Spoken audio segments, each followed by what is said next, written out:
এই অনেক দেয়াল আছে যারা অনেক বছর যে ভাঙে না, কিন্তু কিছু কিছু দেয়ালে এমন ভাবে ভাঙে যে কিছুদিন পরে নষ্ট হয়ে যায়, ভাঙা যায়, ফাটন ধরে। তো এখানে ওই যে মাল মেটিরিয়াল যেগুলা বলে সিমেন্ট, বালু, ইট, এগুলো প্রত্যেকটা ভালো দেওয়া উচিত। এবং যারা কাজ করে, যারা ওরা খুবই দরদ দিয়ে কাজ করা উচিত, কারণ এটা তো একদিনের জন্য না, এটা মিনিমাম 20-30 বছর এটা লাস্টিং করতে হবে, ওইভাবে বানানো উচিত। এই জন্য সবারই এটা কেয়ারফুল হওয়া উচিত, কারণ একটা জীবন চলে গেলে তো এটা পাওয়া যায় না। ইট চলে গেলে পাওয়া যায়, একটা কিছু চলে গেলে এটা পাওয়া যায়, কিন্তু একটা মানুষ চলে গেলে তারা পাওয়া যায় না ভাইয়া। যে মারা গেছে উনি আমার সম্পর্কে বুইনি হয়, ওনার মা আমার খালা ডাকি, ছোট থেকে ওনারে দেখি আমি। তো মোটামুটি অনেক ভালো। তো হঠাৎ করে মানে মিরপুর কলেজের ওইখানে চাল উঠিতে গেছে, দুপুরে দেখছি কেউ নাই, কিন্তু পরে আবার দেখি মানে দুপুরে আবার আমি গাড়ি নিয়ে যখন যাওয়া ধরছি, তখন আবার দেখতেছি অনেক ভিড়।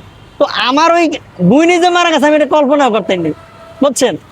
তো আসলে এখন ওইখানের ঘটনাটা আসলে যদি মিরপুর কলেজ যে দেয়ালটা বানাইছে, ওই দেয়ালটা অনেক পুরো, মানে হয় 20 বছর হয়তো 20-25 তো হবে মিনিমাম, কারণ কলেজের শুরু থেকে ওটা আসিল। তো সেই ক্ষেত্রে দেয়ালটা অনেক পুরানো হয়ে গেছে এবং অনেক ফাটনও ধরছে। তো এটা মেরামত করা উচিত ছিল কর্তৃপক্ষের, এখন ওনারা করে নাই। আর সবথেকে বড় কথা হচ্ছে পাশে আরেকটি স্কুল আছে, ন্যাশনাল স্কুল না কি জানে ব্যাঙ্গল কয় ওইটারে, ওইখানে ছোট ছোট বাচ্চারাও পড়ে। তো বাচ্চারা পরে ওইখানে ছোট একদম 7-8টা বাজে যায়, তো ওইখানে ওই রাস্তা দিয়ে যাওয়া আসা করে। তো ওই রাস্তা দিয়ে তো ছোট বাচ্চারা মানে অনেকগুলো যায়, একটা দুইটা না। তো ওই বাচ্চাগুলো যদি পড়তো তাহলে মনে মানে কয়েকশো বাচ্চা মারা যায় এরকম। তো এটা কর্তৃপক্ষের যে গাফিলতি, এটা আসলে নজরে দেখা উচিত।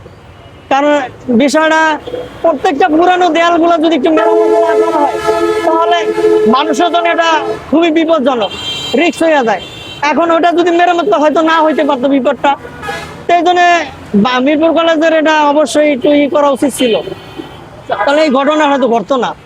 আজকে এই সাধারণ মানুষের জায়গায় যদি কোনো শিক্ষার্থী মারা যেত তাহলে পরিস্থিতি কেমন হবে? তাহলে আরো পরিস্থিতি তো ভয়াবহ হইতো, মানে ওইখানে যে কি হইতো, ইট পাক্কেল মানে বিভিন্ন মানে কলেজ হয়তো ভেঙে ফেলাইতো, এই অবস্থা হইতো।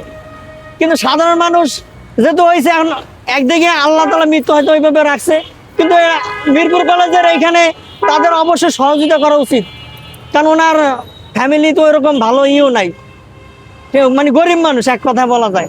তো ওনাদের একটা সাপোর্ট দেওয়া অবশ্যই উচিত।